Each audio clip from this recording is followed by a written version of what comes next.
بالکل، اس میں ہم اگر اپنے اس کی ابتدائی دیکھیں، روزے کی جو ہماری ابتدا ہو رہی ہے وہ سحری سے ہوتی ہے، ہاں ٹھیک ہے؟ سحری کے اندر ہم دیکھتے ہیں کہ جیسے ہی اللہ تعالیٰ نے ہم سے کہا کہ طلوع صادق ہو رہی ہے تو اسی وقت جو ہے وہ کھانے پینے سے رک جانا ہے، حتیٰ یتبین لکم من الخیط الاسود ابیض ابیض من من الخیط الاسود، کہ کالے دھاگے سے سفید دھاگا جب نمایاں ہونے لگے تو تب جو ہے کھانے پینے سے رک جاؤ۔ تو اللہ تعالیٰ کے حکم پر بندہ فوراً ہم لوگ جو ہے وہ جیسے ہی اعلان ہوتا ہے، جیسے ہی ٹائم ہوتا ہے، کھانے پینے سے فوراً رک جاتے ہیں۔ یہ کتنی بڑی ہم لوگوں کے لیے مثال ہے کہ اللہ تعالیٰ کے حکم پر اسی طرح سے سرنڈر کر دینا اور اسی طرح سے اپنے ٹائم کو فوراً جو ہے وہ پابند کر لینا کہ اب کھانا نہیں ہے تو اب کھانا نہیں ہے، اب رک جانا ہے تو رک جانا ہے۔ پھر جیسے ہی افطار کا ٹائم ہوتا ہے تو افطار میں جیسے ہی ٹائم ہوتا ہے تو اس وقت افطار کر لیا جاتا ہے۔ تو یہ چیزیں ہمیں روزے کے ذریعے سے ہمیں مطلب شروعات اور آخری روزے کی یہ چیز ہمیں سکھا رہی ہے۔ لیکن جیسے آپ نے کہا کہ سونا سے زیادہ قیمتی ہے وقت، لیکن واقعی ہم اس کو سونے میں گزارتے ہیں۔ آج ہوتا یہی ہے کہ رمضان میں زیادہ سے زیادہ یہی ہوتا ہے کہ عام طور سے آپ دیکھیے، خاص طور سے نوجوانوں کو، کہ ان کو کہتے ہیں روزہ ہمیں تو کچھ بھی نہیں پتہ لگا، کیونکہ ہم سحری کے وقت سے سوئے تھے، ظہر کے وقت اٹھ کر نماز پڑھی، اس کے بعد کتنے گھنٹے بچے، 2-3 گھنٹے تھے، پتہ بھی نہیں لگا روزہ کیا ہوا۔ تو روزے کو سونے میں گزار دینا،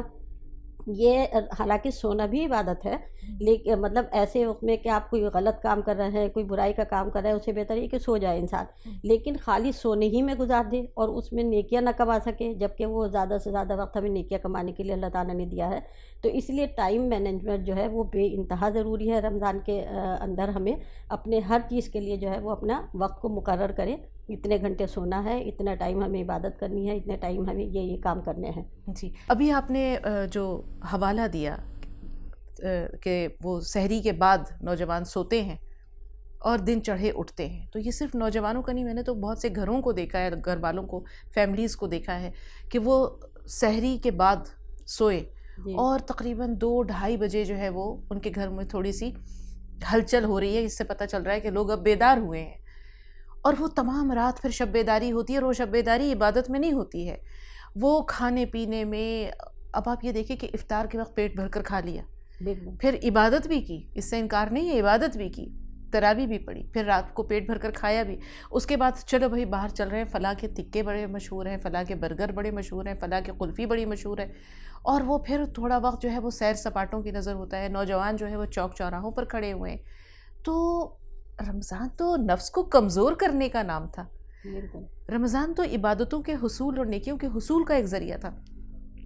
لیکن ہم نے اس میں چونکہ ٹائم مینجمنٹ نہیں کیا،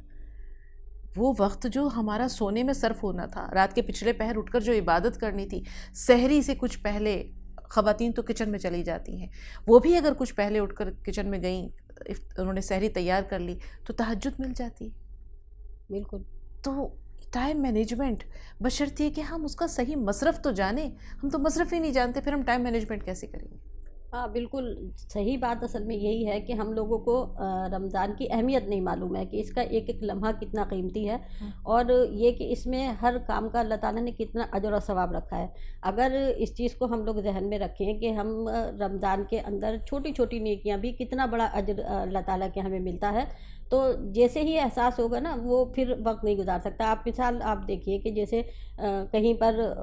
کوئی سیل لگی ہوتی ہے اور خواتین کو یہ پتہ لگ جائے کہ اس جگہ پر جو ہے وہ سیل لگی ہے اور اس وقت اس پر اتنا ڈسکاؤنٹ ملا ہوا ہے، یا یہ کپڑا اتنے سستے میں مل رہا ہے، اور یا فلاں چیز جو ہے اتنے سستے میں مل رہی ہے، تو کیا حال ہوتا ہے کہ چاہے جسم میں تکلیف ہے، چاہے اپنے پاس کچھ بھی نہیں ہے، اور اس وقت بھی جمع کر کے کوشش ہوتی ہے کہ جلدی جلدی کام نمٹاؤ اور بھاگے ہم جا کر جو ہے اس سیل کے اندر سے کچھ نہ کچھ لے کر آ جائیں اور اپنے لیے فائدہ حاصل کر لیں۔ اللہ تعالیٰ نے رمضان کے مہینے میں جو ہمارے لیے سیل لگائی ہے، جو ہمارے لیے نیکیوں کے مواقع فراہم کیے ہیں، چھوٹی چھوٹی نیکیوں پر بے انتہا اجر رکھا ہے، اگر اس چیز کا ہمیں احساس ہو جائے، ہمارے بچوں کو یا ہمیں یا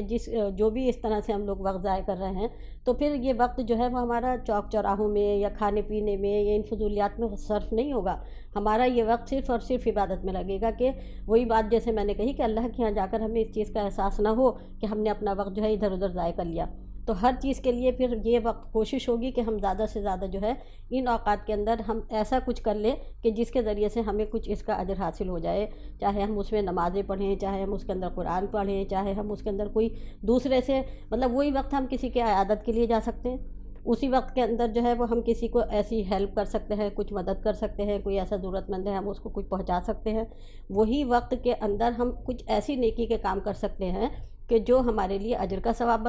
باعث بن سکتے ہیں. اور اگر ہمیں چہل قدمی ہی کرنی ہے, اگر ہمیں گھر سے باہر نکلنا ہی ہے,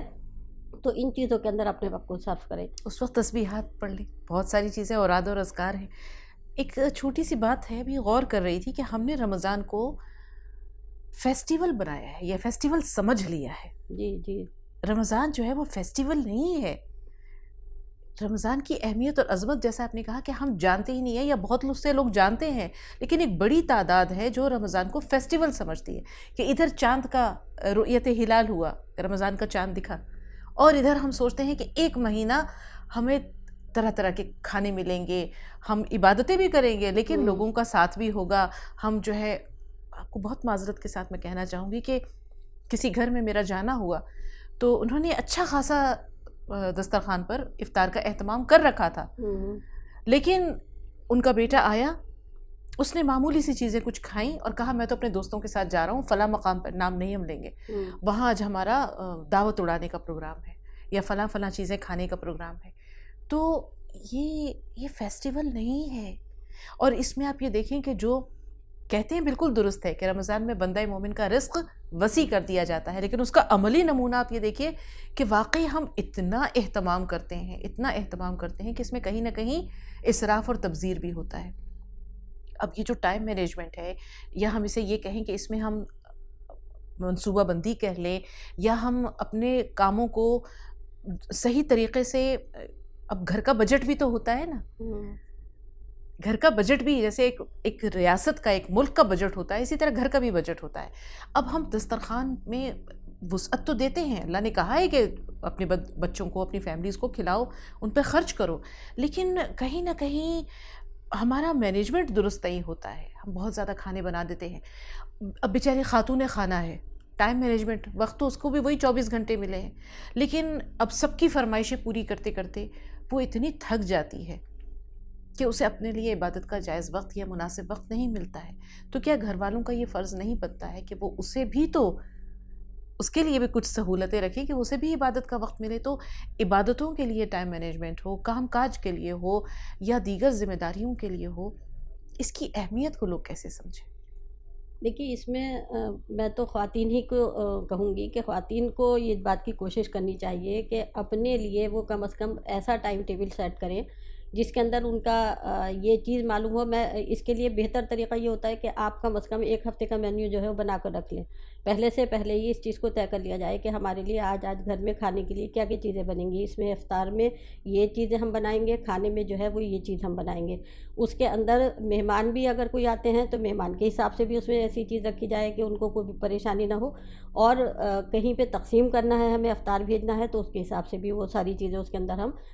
رکھیں, لیکن اسراف نہ ہو. اس میں کوئی بھی چیز ایسی نہ ہو کہ جو ایسا ہو کہ اس کے اندر سے وہ بچ کے اور جو ہے وہ کام نہیں آ رہی ہے. کوئی ایسی چیز ہے کہ ہم نے افطاری میں آج بنائی ہے لیکن وہ ہمارے پاس ایکسٹرا بچ گئی ہے, تو اس کو ہم اگلے دن یوز کر لیں, اگلے دن استعمال کر لیں. اس طرح کی چیزیں بھی ہم اپنے آئٹم میں اور اپنے اس کے اندر مینیو کے اندر رکھیں. اس میں خواتین کو بہت سہولت رہتی ہے کہ ہم اگر اپنے یہ حساب سے ٹائم سیٹ کر لیں گے تو بہت سارا وقت جو ہمارا اس میں گزرتا ہے کہ آج کیا بنانا ہے, آج کیا کھونا ہے, اس سے بھی جو ہے وہ بچ جائیں گے. اور رمضان میں اللہ تعالیٰ نے اتنی ہم لوگوں کے لیے یہ چیزیں رکھی ہیں کہ مطلب ہر چیز اتنے روٹین کے ساتھ میں ہوتی چلی جاتی ہے نا, کہ اب ہم ٹائم سے اٹھے ہیں, ہم نے اس ٹائم پہ جو ہے وہ فجر کی نماز پڑھ کر اگر ہم سوئے ہیں تو اب اٹھ کر ہمیں اشراق چاشت کی نماز پڑھنی ہے. چاشت کی نماز پڑھ کر اس کے بعد میں پھر ہمیں اپنی تلاوت کرنی ہے. تلاوت کے بعد ہمیں تھوڑا سا کچن کا کام دیکھنا ہے. اس کے بعد پھر ہمیں یہ گھر کی صفائی ستھرائی کا اور اس کا کرنا ہے, یا اگر کام والی آتی ہے تو اس سے یہ والے کام کرانے ہیں. اسی طرح سے پھر دوپہر کی اپنی جو ہے وہ نماز پڑھنی ہے, تھوڑا سا آرام کرنا ہے. ایسے ٹائم جو ہے وہ روٹین انسان کا سیٹ ہوتا ہے کہ ادھر سے ادھر اس کے اندر وہ جا نہیں پاتا. یہاں ایک سوال ہے, ہم یہ دیکھتے ہیں کہ سال کے بقیہ دنوں میں فجر کی جو نماز ہے بہت سے لوگوں کی قضا ہو جاتی ہے, لیکن رمضان میں تو نہیں ہوتی ہے, کیونکہ انہیں پتہ ہوتا ہے کہ ہم نے سحری کے لیے اٹھنا ہے. تہجد کی بھی کبھی التزام کرتے ہیں, یعنی تہجد بھی پڑھتے ہیں. اب یہ جو ایک مہینہ ہے, یہ جو ہمیں ٹائم مینجمنٹ سکھا رہا ہے, اس میں بڑوں کے لیے، بچوں کے لیے، بالخصوص بچوں کے لیے کہ جو فجر کی نماز نہیں ادا کر پاتے ہیں، تو بچے بہت ذوق و شوق سے سحری کے لیے اٹھتے ہیں، چاہے انہیں روزہ رکھنا ہو چاہے نہیں رکھنا ہو، جی چھوٹے بہت بچے شوق بھی ہے۔ اٹھتے ہیں، تو ان کے لیے یہ جو ٹائم مینجمنٹ ہے یہ کتنا مفید ثابت ہوتا ہے آگے کے بقیہ دنوں میں؟ رمضان کے اندر ہی تو وہی بات ہے کہ یہ ٹریننگ کا چونکہ مہینہ ہے، تو اس میں جب ایک مہینے تک انسان مسلسل اس روٹین میں رہتا ہے تو قدرتی طور پر آپ دیکھیے رمضان کے بعد وہی ٹائم پہ ہماری آنکھ بھی کھلتی ہے، اس ٹائم پہ ہم اٹھتے بھی ہیں، مطلب ہوتی ہے نیند، چاہے انسان اس کو اپنے اگنور کر دے، لیکن وہ جو ہمارا الارم سیٹ ہوا ہوتا ہے، جو ہماری فطرت میں یا ہمارے اس کے اندر روٹین میں جو چیز آ جاتی ہے ایک مہینے تک، وہ چیز ہوتی ہے، اور اسی چیز سے جو ہے وہ بچوں کو پر بھی جو ہے پابندی کرانی یا ان کو ان چیزوں کا عادی بنانا، مطلب آپ دیکھیے کہ جس طرح سے ہم سحری کے اندر بچے ہمارے اٹھ رہے ہیں اور ان کو جو ہے وہ سحری کے اندر دل چاہتا ہے کہ ہم روزہ رکھیں اور وہ کریں، اگر روزے کے قابل ہیں تو بچے رکھتے ہی ہیں، لیکن اگر وہ ایسے چھوٹے بچے ہیں کہ ان کے اوپر ابھی روزہ فرض بھی نہیں ہوا ہے اور لیکن وہ شوق میں اٹھ رہے ہیں، تو ان بچوں کے لیے بھی یہ کوشش ہونی چاہیے کہ ان کو سحری میں ہم ایسا ماحول بھی دیں کہ وہ اس کو دل میں ان کے رہے، اس سے گھبراہٹ نہ ہو، وہ یہ نہ ہو کہ ارے بڑا مشکل کام ہے روزہ رکھنا، یہ اس طرح کی چیزیں کرنی۔ ہمیں تو 1 ڈاڑھ کا روزہ رکھوایا جاتا تھا، جی چھوٹے، آپ کو یاد ہے نا؟ بالکل، اور یہ رکھوانا چاہیے بچوں کو، اس طرح کے کیا انہیں پتہ چلے ہاں کہ اتنی دیر تک فلاں فلاں کاموں سے رک جانے۔ اب دیکھیں کہ یہ تربیت ہے، بالکل، یہ ایک طرح کی ٹریننگ ہے۔ وہی چیز میں پورا کہتی ہوں۔ روزہ، ایک جب بچہ بالغ ہوتا ہے اور پورے دن کا روزہ رکھتا ہے تو اسے بچپن سے ہی ان چیزوں کا پتہ ہوتا ہے کہ مجھے جھوٹ نہیں بولنا، مجھے کسی کی برائی نہیں کرنی، مجھے برے کام نہیں کرنے، مجھے گالی گلوچ نہیں کرنا، میری زبان سے کوئی غلط بات نہیں نکلے، اس وقت کھانا ہے، اس وقت رک جانا ہے، اس وقت نماز ادا کرنی ہے، اس وقت قرآن پاک کی تلاوت۔ تو ان تمام چیزوں کی تربیت، دیکھیں 7 سال سے تو نماز کی ادائیگی ضروری ہے، بالکل، نماز فرض ہو جاتی ہے، لیکن روزہ بلوغت کے وقت، جی بلوغت کے بعد۔ تو لیکن چھوٹی چھوٹی بچوں کو اگر جیسے آپ نے کہا کہ 1 ڈاڑھ کا روزہ ہے تو ان کے اندر راسخ تو کی جا سکتی ہیں یہ تمام چیزیں۔ ہاں وہی بات میں آپ سے کہنے والی تھی کہ جیسے بچہ سحری میں اٹھ رہا ہے ہاں، تو اس کو ایک تو یہ ماحول یہ نہ لگے کہ بڑا مشکل کام ہے، اس کو یہ چیز ذہن میں رہے کہ نہیں بہت اچھا مطلب روزہ رکھنا دیکھیے کتنا آسان کام ہے، اور پھر بچوں کو یہ والی چیز کہی جائے کہ دیکھیں اب آپ نے اس ٹائم کھا لیا ہے سحری میں، اب آپ جو ہے وہ اس ٹائم تک 10 بجے تک 11 بجے تک جو ہے وہ آپ کو کچھ نہیں کھانا ہے، تب آپ دیکھنا کیسے لگے گا، ایسے ہی روزہ رکھا جاتا ہے۔ تو اس طرح سے بچوں کو کم از کم آدھا دن کے لیے جو ہے وہ عادت رہے اور اس کو کچھ سمجھ آئے کہ کس طرح سے ہوتا ہے۔ پھر اس کو کھانے کے وقت میں بھی اس چیز کا دھیان کرایا جائے کہ کھانا جو ہے وہ ہمیں اس کو چاہے ناشتہ کرنا ہے یا کھانا کھانا ہے، اگر وہ اتنا سمجھدار بچہ ہے کہ وہ سمجھنے لگا ہے رمضان کی اہمیت، تو پھر اسے کہا جائے کہ اب جو روزے دار گھر میں لوگ موجود ہیں ان کے سامنے انہیں آپ کو نہیں کھانا ہے، آپ کو ناشتہ کرنا ہے، میں نے بنا دیا ہے، آپ روم میں بیٹھ کے کریے اور اس طرح سے کریے تاکہ آپ کو جو ہے وہ کسی کے سامنے ظاہر نہ ہو اور یہ نہ لگے کہ دوسرے روزے داروں کی کو اس سے فرق پڑے۔ تو بچوں کے ذہن میں یہ والی چیز بھی ہم بٹھایا جا سکتے ہیں اس میں۔ رمضان کے ساتھ یعنی روزوں کے ساتھ ہم دیکھتے ہیں کہ اس کا جو کلائمیکس ہے وہ عید کی خوشی ہوتی ہے، عید کی تیاریاں ہوتی ہیں۔ ہمارے پاس وقت بہت کم رہ گیا ہے، لیکن ہم دیکھتے ہیں کہ بہت سے گھروں میں یہ جو ٹائم مینجمنٹ ہے یا عبادت کے لیے مخصوص وقت مقرر کرنا یا رمضان میں زیادہ سے زیادہ عبادتیں کر لینا، اس میں یہ بھی ہوتا ہے کہ وہ عید کا بہت بڑا حصہ یعنی عید کی تیاریوں کا بہت بڑا حصہ یا بہت سارے کام وہ رمضان سے پہلے یا تو پہلے ہفتے میں رمضان کے یا پہلے عشرے تک وہ مکمل کر لیتے ہیں تاکہ لیلۃ الجائزہ ان کی جو ہے وہ ضائع نہ ہو اور وہ چاند رات کو بازاروں کے دھکے نہ کھائیں۔ تو کچھ کام اس طرح کے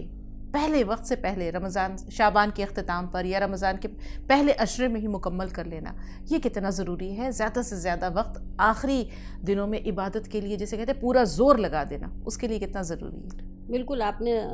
درست کہا، اور یہ چیز ہمیں رمضان سے پہلے ہی اس چیز کے لیے کوشش کرنی چاہیے۔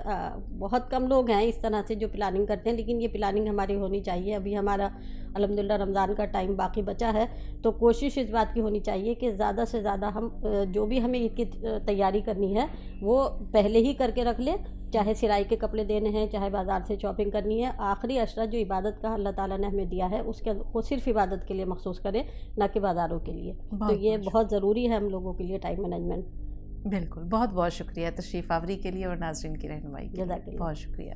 تو ناظرین، امید ہے کہ ہماری یہ گفتگو، ہمارے یہ جو آج کا موضوع تھا، یہ آپ کو اچھا لگا ہوگا، اور جیسے کہ ابھی کہا سبیحہ صاحبہ نے کہ ابھی ہمارے پاس وقت باقی ہے، تو زیادہ سے زیادہ وقت جو ہے وہ اپنی عبادت کے لیے بچا کر رکھا جائے، تو اس میں ٹائم مینجمنٹ کی تو بہت اہمیت ہے۔ ہمیں امید ہے کہ اگر کہیں کوتاہی ہوئی ہے تو وہ کوتاہی جو ہے وہ اب نہیں رہے گی، اور آپ جلدی سے کمر کس کے بقیہ تمام دنوں کو اللہ کی رضا اور اس کی عبادت کے لیے یا خلوص دل سے زیادہ نیکیاں سمیٹنے کے لیے آپ اس کو صرف کر سکیں گے۔ آج کے لیے اتنا ہی، اگلے ایپیسوڈ میں پھر ملاقات ہوگی، تب تک کے لیے اجازت دیجیے۔ السلام علیکم ورحمۃ اللہ وبرکاتہ۔